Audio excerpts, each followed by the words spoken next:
Welcome back to Civil Discourse Now. I'm Mark Small. I'm Paul Ogden. This is November 3rd, 2012. We're in Indianapolis in Libertarian Party headquarters, 129 East Market Street.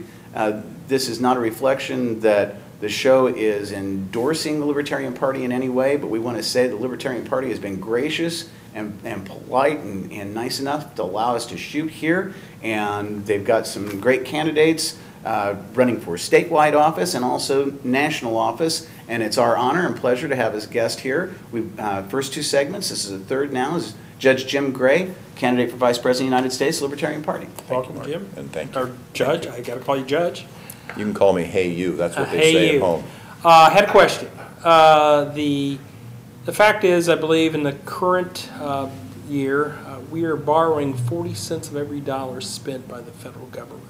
Yes. And to me, that's a problem. Is that a problem to you? Is that a problem to the Libertarian Party? From everybody's standpoint, I don't care who you are, we must realize the biggest security threat to the United States of America is a failed economy. And for every dollar we're spending, actually we're borrowing 43 cents. We're printing it. And you simply, no company could possibly do that and stay in existence. No household could do that without going through bankruptcy. And to tell you the honest truth, neither can any country. And we're Greece in so many ways, but we're worse than Greece. We're bigger than Greece. We owe more money, and we don't have Germany or the European Union to bail us out. So we look at Governor we don't have Romney. some of the neat architecture they have either. Well, that's true too. It doesn't go back quite as far. But you look at Governor Romney, I'll tip my cap to him. It's the first time I ever thought that he was actually taking the economy seriously when he asked Paul Ryan to be his running mate. Paul Ryan, well known, that radical budget. Wait a minute. That radical budget, if you pencil it out, does not balance the budget for 28 years. We will submit a balanced budget to Congress in 2013. Right away. That's the first thing on our list. Now, we're not going to cut off 43% of everybody's budget. That's naive, simply silly. What you do is you look at programs. You look at some programs, for example, for the military that are actually forced upon the military by politicians. We all know in politics that if you find enough influential members of Congress and you have some company working on this project in their district, then that'll get it done. So then they force it on the military. They don't even want it. We'll talk to the military types and see what they want, what they do not. And we've already talked about closing military bases around the world. Except that's money that Guantanamo. we will not, money. Who is this guy? He's being sarcastic. He But, doesn't understand the sarcasm.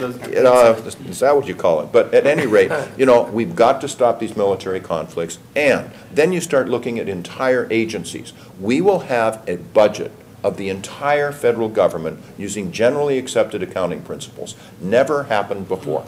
Any public company is required to do that to stay in business. We're going to do that with the entire federal government.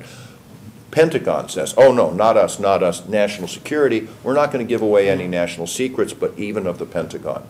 And then you go to entire agencies. You may know this guy named Rick Perry, the governor of Texas, actually was in the debates and said he was going to close down 3 agencies, couldn't remember them. Well, I can. And it was the Department of Education, the Department of Energy, the Department of Commerce. And we can look at other ones as well. Have an open mind. Our personal view is the Department of Education should go. Who is in a better position to decide where and how your children should be educated, you or the federal government? We have cats. Who is this guy? One way or the other. I've never gotten anyone to answer that question differently except now with Mark. But Mark. Make allowances. But the parents are in a better position. So let's let them choose where and how that money is going to be spent. Today, we have the Department of Education with a $90 billion budget with 4,600 employees. By the way, really you can generate a whole lot of regulations and bureaucracy with 4,600 employees. So the federal government puts a lot of money into education. They keep a bunch for their administration, give it to the states. They keep a bunch for administration, give it to the school districts. Again, top-heavy with administration, goes to the schools. Most schools are top-heavy with administration, but the consumers do not get to choose. So what you do is you get the federal government out of that education, continue the funding source, cut back from 4,600 employees to maybe 50, just to make sure that the money comes to the right people. I think only from what I've read, it's about 7% of the money that goes into K through 12 education comes from the feds. Well, a lot It comes with from a the lot of state as well. So why do we need But $90 Department of billion, Education? one way or the other. I'm Yeah, not right. changing the funding sources, but Right. we simply don't want and can't have that. You can go into the Department of Energy where they're picking winners and losers in the marketplace. For example, with ethanol, they have decreed, for reasons totally unknown to me, Yeah. ethanol will be created only from corn. Well, you know, we've been here, we've been around the country seeing that drought is severe. 30 to 50% of the corn crop for this year is gone. So why still have corn go into ethanol when actually, in fact, I was on a radio talk show a couple of years ago now out of Iowa, and a farmer came on and said, I'm going to talk against my own economic self-interest. I raise corn. However, I'm here to tell you that you can get more ethanol from an acre of hemp than you can an acre of corn, and the corn will clog your carburetors and the hemp won't. Now, it's not my field, but someone in the marketplace will figure this out. Get the Department of Energy out of this very serious look at. Let's simply abolish that department. It's unnecessary. It's cumbersome. That's part of the 43%. It goes on and on from there. Serious, serious stuff. What's your position on Big Bird? You know something, I love Big Bird, and I like McNeil-Lehrer report Yeah. and stuff. I don't feel that the federal government should be funding these things. I think that if there's a demand for it, and there certainly is, and I contribute to PBS stations in local areas, but the government should not be doing that. That's part of the 43% as well. How about foreign aid? Same deal. You know, a lot of times we have some fairly poor people in a rich country paying their taxes, and those foreign aids then go to wealthy people in poor countries. And a lot of times, of course, we know it ends up in Swiss bank accounts, or you can now drive your Mercedes around and stuff. It doesn't work. The trickle down in those countries seldom works anyway. We can't afford it. It's time to stop foreign aid virtually completely. What about reforming the tax code? You're talking No. about cutting programs. No. What about changing the revenue side? You're not in favor? We're not going to change the tax code. We're going to abolish the IRS. We're going to repeal the 16th Amendment and go to a retail consumption tax, basically like a sales tax. Huge issue with regard to creation of jobs. Yeah, but in terms of enforcement of the tax code, even Abolish it. Yeah. No enforcement necessary. but you're talking about a means of generating revenue. You're Yes. still going to have people who oversee it and Yes, I know. manage it. So Far less, Mark. Today, most states have sales taxes. That machinery is already in place. So for retail transactions, and it'll probably cost, I don't know, 8 to 12% in addition. Let's call it 10%. First of all, if you get rid of the IRS, you're going to reduce by, according to the General Accountability Office, $260 to $600 billion every year that we as individuals and companies pay to keep tax records and generate our tax returns. That money would all be saved, but that's not really the deal. The deal is that our products, right here, you can look at them. They are agricultural products, manufactured products, have an artificially high expense when they're sent off to other countries as exports because they pay taxes on them before they leave our shores. You know, every company, they have income taxes, they have payroll taxes. That increases the cost of our goods, competing with goods around the world that have not paid taxes on them. We have a competitive disadvantage. That would level the playing field. Same thing in reverse. We have goods from around the world coming into our country as imports that have not paid taxes on them. I don't know, from Singapore, from Japan, from Peru, wherever, competing with our domestic goods that have, then everybody pays the same sales taxes. We repeal the income tax and go to a retail consumption tax. It levels the playing field for our goods.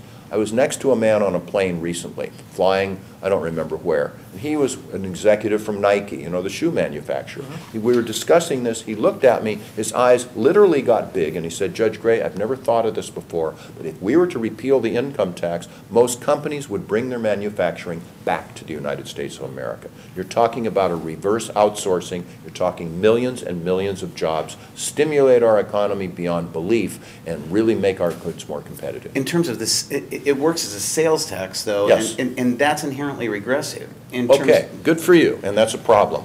First of all, you do understand that you're going to, if you get a payroll check, you get Social Security, you're not going to have any withholding for federal income tax, not for Social Security. That all comes out of the, well, okay, You still pay go get a Social job. But at any rate, you know, we'll be able to have a lot more money in our pockets. Secondly, yes, there is a problem, and we're concerned about the poor. Governor Gary Johnson has the answer, where everybody, every adult in the country, from Bill Gates on down, say the retail consumption tax is 10%. I don't know, but let's talk about it for purposes of this. Every adult in the country will get a credit or a rebate of $100 a month. That means if you spend $1,000 a month in goods and services, it'll be a wash. You pay no taxes. If you're actually really poor and pay less than that, you'll make money on the deal. And then it's no secret that people that have money spend more money than people that don't. So when you buy your new Chevrolet or you buy your new television set, you'll spend 10% of that goes into the retail consumption tax. It'll take care of everybody except the big group against this is, yes, the tax accountants, the tax attorneys. H&R Block has not sent us campaign donations, and I understand that. People that work for the IRS are not enthralled with this idea either, but we can deal with that. But the big group is members of Congress. Why? Because members of Congress today get huge, untold political power by voting for tax breaks for their wealthy constituents, and they don't want to give it up. And the other group that's against it are those wealthy constituents. They've mastered the system. They don't pay their taxes. Think General Electric if you want to, but there are lots of them. And I'm told that 60% of the lobbyists in Washington today are there to get tax breaks for their wealthy constituents. That would put about 60% of the lobbyists out of work. That doesn't bother me either. The problem is, don't look for the Republicans or Democrats to lead the charge. They don't want to change it. It'll take Governor Gary Johnson, and when we win this election, if not now in 2016, if I have anything to say about it, we will go over the heads of Congress to the people saying, if your representative does not vote for this, they're putting his interest ahead of yours. Talk to him. Let's get this thing done. It's exciting. And that would then get to the idea of how it is you generate the energy and the enthusiasm to get the votes. Yes, sir. Especially against a monolithic system of two parties that are identical. How many people watching, how many people in this room believe that our income tax system is fair, workable, and equitable? You know, the answer is, let's simplify our lives. Major difference between simplification, which I favor, and simplistic, which of course is going to hurt us. This will simplify our lives. Imagine making business decisions for business reasons. It's a difference between Thoreau and Homer Simpson. Fair enough. Okay. Now, there Go you ahead. go. Now, I apologize. I'll actually give you a point for that when you're up to a -7 now. Thanks. Good for you. But, you know, we're making progress. I interrupted. Go ahead. No, it's just we will simplify our lives. It will make things much more fair. And actually, if Congress decides to have the audacity to increase taxes, it'll increase it from 10 to 11%, whatever. We'll be able to see it. It'll be transparent. And if then they really reduce taxes, we'll be able to see that too. They'll reduce it to 9.5 to 9, whatever. It'll work out for everybody except Congress. Right. And the tax Now, would you're just, on. Well, I was going to say the tax would just be on new goods. It wouldn't be on used goods. You know, we'll put our heads together. These are things that we need to look at. Right. I would tend to say yes, but it's such an important issue. The first thing we need to do is get together, repeal the 16th Amendment. We do not want to have the 16th Amendment still be there. You know full well what Congress will do. Oh, we'll just reduce the income taxes. We'll have the retail consumption tax, and then, of course, they'll use both. Absolutely not. Right. So we'll do that, and then it's a huge decision to make as to what tax to replace it with. Has to be revenue neutral. We'll bring in as much money to the government, although we'll all save a whole bunch, like we said. So we can just find out together. we're at the end of this segment. We'll come back for our last segment in just a minute.